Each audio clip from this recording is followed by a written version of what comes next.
Or exercise programs that take a really long time, they screw up your joints and they don't work. Why would you choose such a ridiculous thing? It's a question that I ask myself every day, because as an old lady who's lived my entire life healthy, fit and strong, but I want to stay healthy, fit and strong, the question that I ask continuously about all exercise programs and all eating plans, can you stick to them for the rest of your life? Not for a short time, but for a lifetime. So if something takes a long time, even if you've got time now, if you've got an hour to exercise or 2 hours to exercise, will there ever come a time in your life when you haven't got that long? So what's the shortest amount of time you can exercise to get the best results possible? Most people don't do any exercise at all. So the furthest you get away from zero, the less likely people are to exercise. So the closer you are to zero, the more likely people are to at least have a go at an exercise program. The beautiful thing is that if you exercise for 10 seconds at high intensity, that's as hard as you can possibly exercise, because the human body, if you want 100% result, you need to exercise at 100% effort. So that's my next question. Why would we do big, long, boring exercise programs that we have to pace yourself through your exercise when the best result possible is when you put in 100% effort? If you put in less than 100% effort, are you likely to get less than 100% result? And when you have a look at the energy systems of the human body, where do we get energy from and what do we need it for?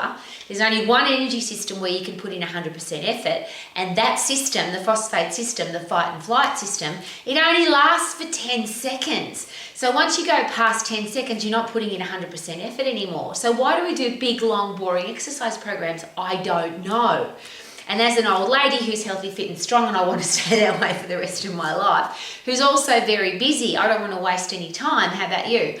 I don't think exercise should be about how much time you put in. Shouldn't it be about the result that you get?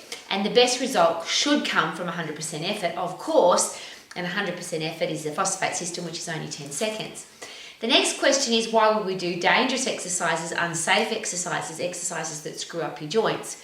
Because of course, if you've got busted, broken joints, if you've got inflamed ligaments or tendons, so if your shoulder hurts, your knee hurts, your back hurts, your foot hurts, your hand hurts, your elbow hurts, your neck hurts, it's difficult to do any exercise at all. Now, you can still move, of course, and even when I'm injured, I'm still moving every single day because I want to keep circulation going so that if I've got an injury, I recover quickly.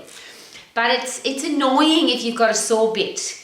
So why would we do exercises that give us sore bits? Why would you do a shoulder exercise that screws up your joint, your shoulder joint, which inflames your shoulder, which means you can't do upper body exercises? Why would you put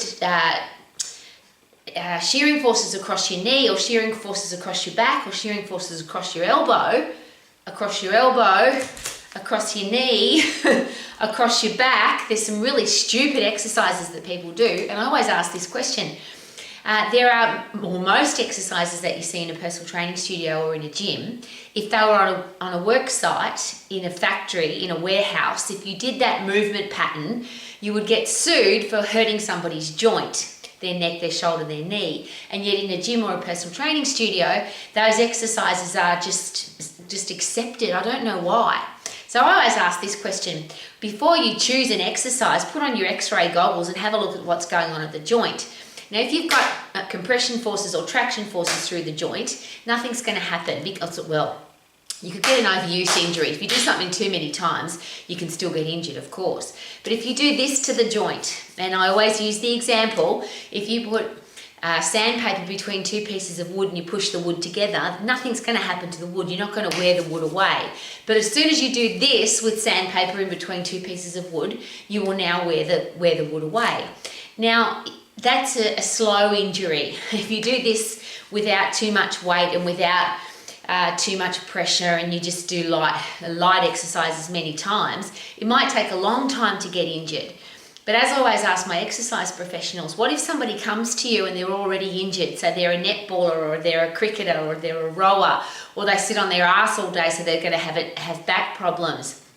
What if they just are a really active person and all their joints are being used on a regular basis? If somebody comes to you and you give them a shearing force exercise, so you give them a shearing force exercise, you give them a shearing force exercise, you give them a shearing force exercise, all of those exercises put shearing forces across the joint, which busts the joint, screws up the joint, and if you've got busted, broken, inflamed joints, then you can't exercise. So there's my 3 big questions. Why would we take a long time to exercise? Because that's boring and most people don't want to exercise because they don't have any time. Why would we break the body up into little pieces doing exercises that wreck the joint and we put in less than 100% effort?